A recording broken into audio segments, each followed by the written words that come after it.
Assalamualaikum. Halo, kami dari kelompok 9 mau bagi-bagi informasi nih. Sebelumnya, yuk kita kenalan dulu. Ada siapa aja sih yang bakalan bagi-bagi informasi? Ada Abdul Monasidik, Atala Farel Ebsyar, Ilham Nusantara Iji, Hansa Mutiara Syahputri, Raisa Rahmi Ahmadira, dan juga Mairefni Yulia. Nah, udah kenal kan? Tapi kamu belum kenal kan sama Laut Indonesia? Ya udah, kita kenalan dulu sama Laut Indonesia dan ekosistemnya yuk. Kamu tahu nggak? Kalau luas Laut Indonesia itu besar banget. Dengan persentase 64,97% dari jumlah keseluruhan wilayah yang ada di Indonesia. Dan kamu tahu nggak kalau Indonesia punya julukan surga bawah laut dunia? Iya, bener. Sesuai dengan Sustainable Development Goals nomor 14 tentang ekosistem lautan, kita dituntut untuk menjaga serta merawat alam bawah laut kita sebagai salah satu aset negara dan warisan bagi anak cucu kita di masa depan. Dan kamu tahu nggak kalau Indonesia merupakan surga bagi penikmat terumbu karang di dunia? Indonesia punya lebih kurang 590 spesies karang keras, 76 yang mewakili lebih dari 95% jumlah spesies yang tercatat di pusat segitiga terumbu karang. Dan di terumbu karang Indonesia terdapat populasi ikan dan biota laut lain yang banyak dan beraneka ragam dengan sedikitnya tercatat 2.200 spesies ikan karang di perairan Indonesia.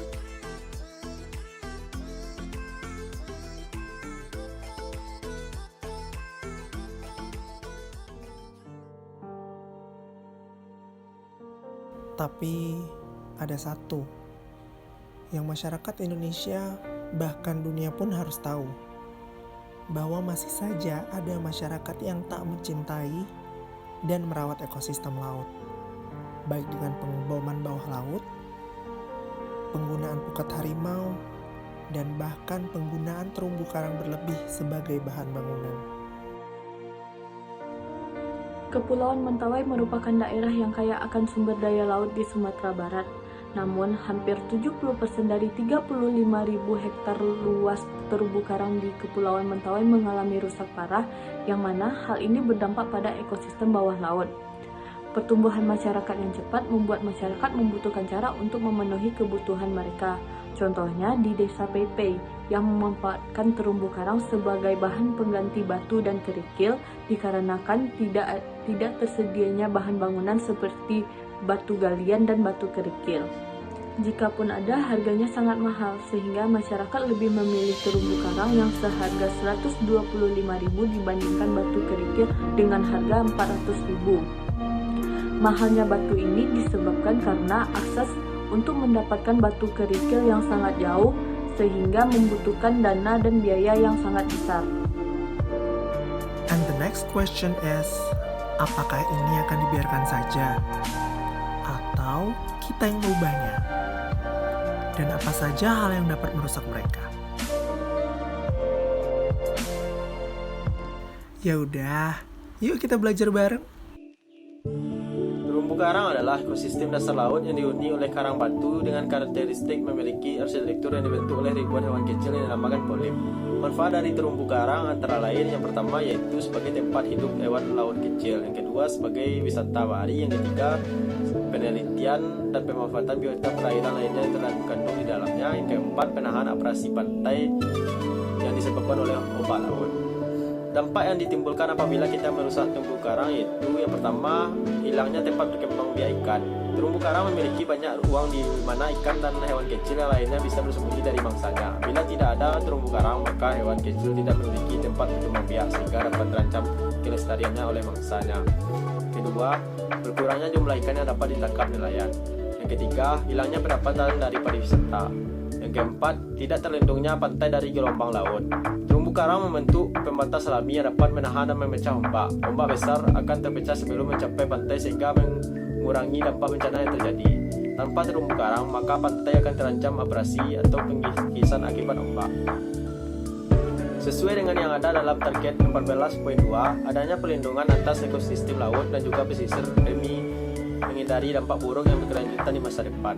Menjadikan terumbu karang sebagai bahan bangunan telah menyebabkan hal fatal yang sudah dirasakan para nelayan yang ada di Kepulauan Mentawai, di mana sudah berkurangnya jumlah ikan di sana. Goals yang Yang ingin kami capai di sini adalah pemberian informasi yang mudah, terintegrasi, dan ringkas pada masyarakat dengan tidak menyinggung ataupun perubahan secara mendadak untuk meminimalisir gerakan antar masyarakat. Kamu pasti mau tahu bagaimana caranya untuk melestarikan ekosistem bawah laut, terutama pelestarian terumbu karang. Yuk cari tahu. Nah, kita dapat melakukan penanaman terumbu karang dengan cara transplantasi yang dilakukan dengan beberapa tahap. Di antaranya, yang pertama dengan pemilihan lokasi yang membutuhkan jangka waktu panjang pemantauan berkala agar penanaman terumbu karang bisa tepat. Selanjutnya, pemilihan bibit. Bibit karang yang akan ditransplantasi sebaiknya berukuran cukup besar, sekitar 5-10 cm. Lalu, pembuatan media untuk pertumbuhan bibit terumbu karang harus tahan dengan arus air. Setelah itu, kita bisa menanam karang yang harus ditempatkan dengan baik sehingga bibitnya dapat terlindungi dan tetap stabil. Penanaman karang harus menggunakan alat rekat untuk meminimalisir terbawanya bibit karang oleh arus air.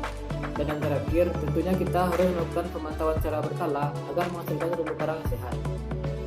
Adapun cara merawat terumbu karang dapat kita lakukan dengan menjaga kebersihan sungai dan pesisir pantai, salah satunya dengan tidak membuang sampah ke sungai dan pesisir pantai. Selanjutnya adalah dengan menangkap ikan tanpa merusak karang, karena terumbu karang berfungsi sebagai habitat yang baik bagi perkembangbiakan ikan. Dan yang terakhir, yaitu tidak mengambil terumbu karang. Perlu kita ketahui bahwa karang yang diambil dari habitatnya dan dipindahkan ke tempat yang tidak sesuai, maka karang tersebut akan mati. Manfaat dari terjaganya terumbu karang tersebut adalah terumbu karang merupakan tempat hidup dan berkembang biak bagi biota laut. Tidak sedikit dari biota laut tersebut kemudian dimanfaatkan sebagai sumber mata pencarian dan makanan oleh manusia.